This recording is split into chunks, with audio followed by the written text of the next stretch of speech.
Hi guys, welcome to Easy Go Math. நம்ம பார்த்துட்டு இருக்க chapter real numbers, right? So real numbers exercise 1.2 ஓட third problem பார்க்கலாம். Find the LCM and HCF of the following integers by applying the prime factorization method. So இருக்கிற ஒரு நம்பர்ஸ்க்கும் அதோட factors வச்சு நம்ம கண்டுபிடிக்கணும் LCM-உம் HCF-உம். Okay? So first வந்து HCF கண்டுபிடிக்கிறோம். 12க்கு என்ன அப்படின்னு பார்த்தீங்கன்னா 2 into 2 into 3. So 2 into 2, 4, 4 into 3, right? அதே 15க்கு பாத்தீங்கன்னா 3 into 5. 21க்கு 3 into 7. Okay? So அதே மாதிரி இப்ப LCM போடுறோம்.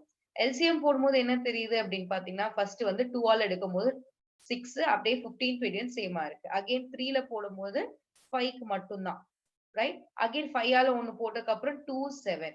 மறுபடியும் 2க்கு போடும்போது 2 ones are, அடுத்த 7 அப்படியே கீழே வந்துரும். அடுத்தது 7க்கு, ரைட்? So இப்போ HCF பாத்தீங்கன்னா எல்லாத்துலயும் காமனா இருக்கிறது 3. So highest common factor என்ன? 3. LCM வந்து 2 into 3 6, 6 into 5 30, 30 into 2 60, 60 into 7 420. Okay? இப்போ second problem solve பண்ணலாம். 17, 23, 29. So எல்லாமே பாத்தீங்கன்னா 1 ஆல மட்டும் தான் போகும். Therefore highest common factor 1 ன்னு தெரிஞ்சு போச்சு. இப்போ LCM போடலாம். LCM போடும்போது அந்தந்த நம்பர்ஸ் ஆல மட்டும் தான் போக முடியும். ஓகே?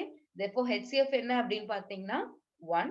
அதே மாதிரி LCM என்னன்னா 17 into 29 into 23. That is nothing but 11339. Okay? இப்போ third problem. 8, 9, 25. So 8, 9, 25 போடும்போது 8க்கு பாத்தீங்கன்னா 2 into 2 into 2 into 1. அடுத்தது 9க்கு 3 into 3 into 1. அடுத்தது factors of 25 பாத்தீங்கன்னா 5 into 5 into 1. So காமனா இருக்கிறது 1 தான். Right? So இப்போ LCM போடுவோம். LCM first போடும்போது 5 tablesல எடுத்திருக்கோம். Again 5ல போட்டோம். Next 3 3s are 9க்கு மட்டும். மறுபடியும் 3 tablesக்காக. அடுத்தது 2க்காக. திரும்ப அத எடுத்துட்டோம். முடிஞ்சிருச்சு. ரைட்?